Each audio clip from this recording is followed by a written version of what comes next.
Ketika misalnya overload sudah melebihi, itu cucian, laundryan itu harus ditolak. Nggak boleh masuk lagi. Ini harga kita bisa naikkan 2-3 kali lipat. Jadi ini adalah skema yang bisa kita terapkan ketika menjelang Lebaran dan setelah Lebaran.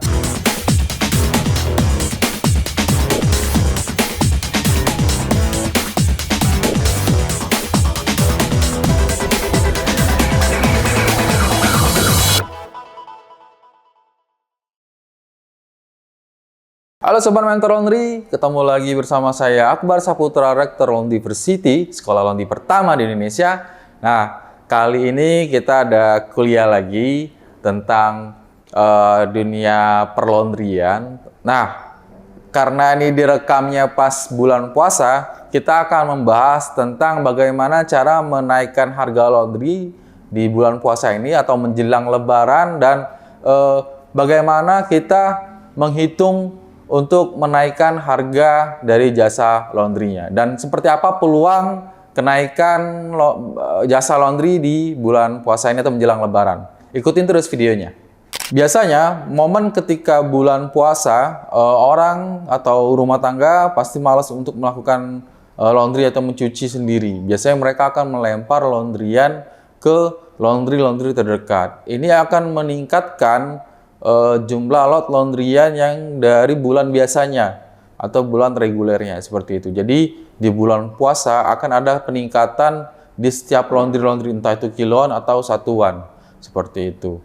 Nah, agar membatasi lot jumlah yang bisa kita kerjakan, misal kita punya mesin ada 3 stek. 3 stek mesin. Dengan durasi pengerjaan kita misalnya 1 hari selesai. Durasi 1 hari selesai. Anggap 1 stek itu bisa mengerjakan sampai 100 kilo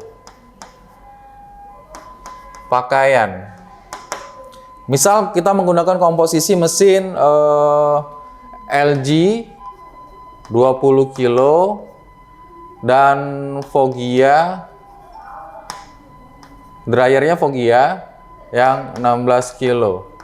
Ini bisa menghasilkan lot sebanyak 100 kilo per harinya. Seperti itu. Jadi kalau misalnya kita punya 3 stek, kita punya 3 stek,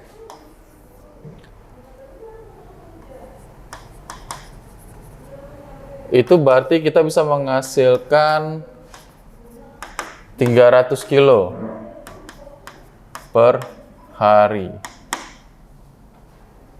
Seperti itu. Jadi kalau di Jordan biasanya kita membuat durasi itu tidak ada namanya ekspres. Jadi cuci kering setrika itu CKS itu 1 hari.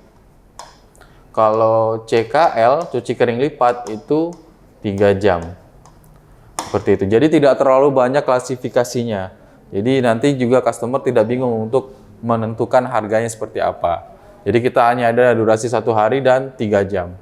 Jadi kalau misalnya kita dapat lot 300 kilo per hari ini, kita kunci 300 kilo per hari. Seperti itu. Ketika misalnya overload sudah melebihi, itu cucian, laundryan itu harus ditolak. Nggak boleh masuk lagi.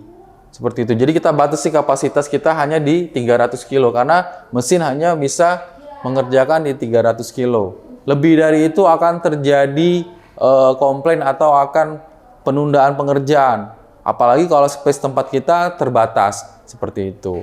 Nah, peluangnya adalah ketika misalnya di sini 300 kilo ini sudah terjadi beberapa kali penolakan, misalnya sudah sampai 5 kali, itu kita mempunyai peluang untuk menaikkan harga. Seperti itu. Misal per kilonya kita kasih harga 7.000. Seperti itu. Agar laundryan tetap terjaga, lot cucian maksimal tetap di 300 kilo. Seperti itu. Nah, ini adalah peluang kita untuk menaikkan harga. Misalnya harga normalnya ada di 7.000 per kilo. Nah, di sini adalah momen kita untuk menaikkan harga. Misalnya kita sudah masuk lot sampai 400 yang kita tolak. Berarti 100 kilo yang kita tolak kan. Ini kita tolak 100 kilonya. Seperti itu. Agar mendapatkan lebih dari momen lebaran ini atau momen bulan puasa ini, karena overload, lotnya tetap segini 300, harga kita naikkan menjadi misalnya 8.000 per kilo. Seperti itu. Nah, tetap maksimal lot di 300, jangan sampai menjadi 400 karena itu akan membuat bencana di laundry kita, karena kemampuan kita hanya bisa ngerjakan 300 tapi kita terima 400, itu akan ngegulung terus setiap harinya. Seperti itu. Jadi hasilnya tidak akan maksimal. Jadi kita tidak akan bisa tepat waktu lagi. Satu hari selesai itu tidak akan bisa lagi. Seperti itu. Karena kita terima terus. Seperti itu. Jadi kita harus tahu nih kapasitas produksi laundry kita seberapa banyak. Seperti itu. Untuk membentenginya, di situ harga diperankan atau dimainkan seperti itu. Jadi ketika masuk, kalau bisa misalnya hanya 200 kilo,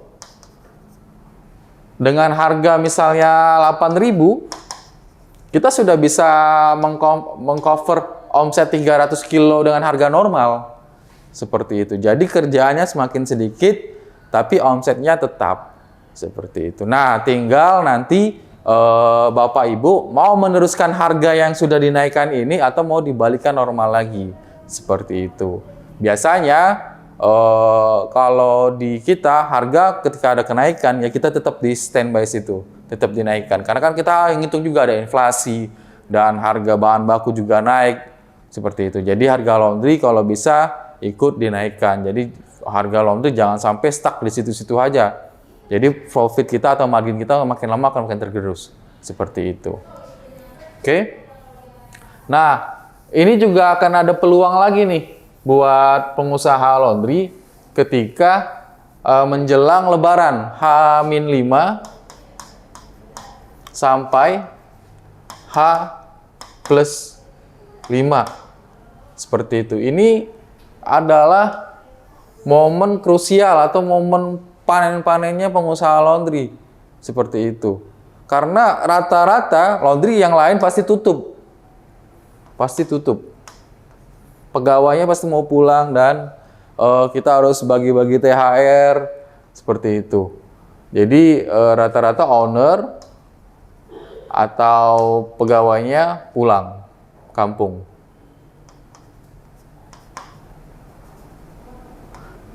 Di H-5+5 ini kita bisa menerapkan sistem pembagian hasil atau pembagian omset. Seperti apa konsepnya?